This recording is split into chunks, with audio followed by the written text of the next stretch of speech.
Hello, my name is Charles Lomek. People call me Charlie. I'm a recovering addict and an alcoholic, and I'm also an artist.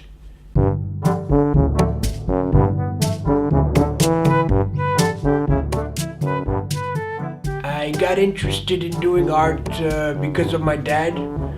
When he was young, he was a painter, and I was drawing, quite a lot when I was a kid, and definitely was the best artist in my school. And then around teenage years, like a lot of kids, I started, getting into drinking and doing drugs with my friends.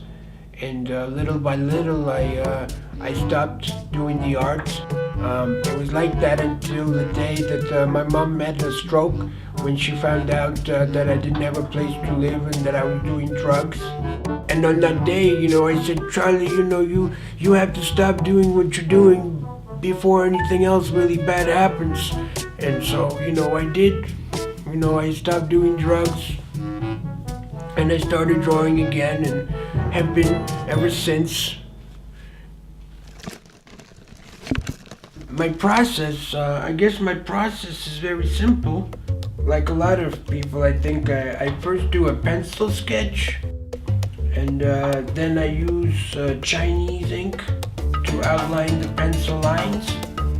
And I do that with a very thin, very fine brush. After that, I have these color powders that I get from pastels. Basically I take pastels and I crush them into powder. Then I dip the brush into the powder and apply the specific color to the drawing.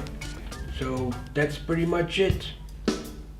In the end, you get these kinds of drawings, these simple smiling faces. I draw mostly smiling faces because I believe that it's much better to give a positive energy through my art than the negative stuff, like when I was using and drinking all the time.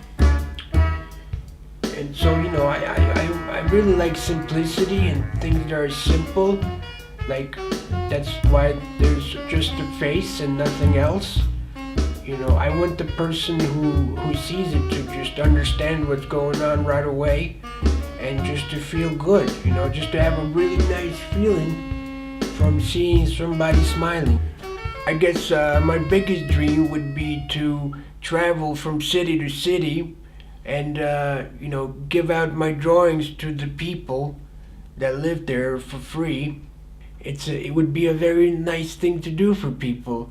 And that's what I want to do. I want to do nice things for people. I want to give my artwork to people so that they can have it in their house and maybe their children would see it and maybe their children will grow up with it. And that I think that's very beautiful that when kids grow up around original art. And as a matter of fact, I have this whole philosophy about original art and anything handmade. I see it like a person's life, right? You got your family, you got your friends, all sorts of necessities, and it's all happening at once in the person's head and around the person's head. But when that person sits down to do a drawing or something, he has to concentrate on just that one thing, you know what I mean? And all the other things, they disappear. And it's just the person and the art, alone. So when you own a piece of original art, you essentially own a little slice of that person's life. Their emotions that they had that day, their energy, their mood, and their whole state of mind. It's all in there. And now you get to have it. To me, it's a very magical thing. And that's why I feel like giving out as many drawings as possible, before it's my time to go.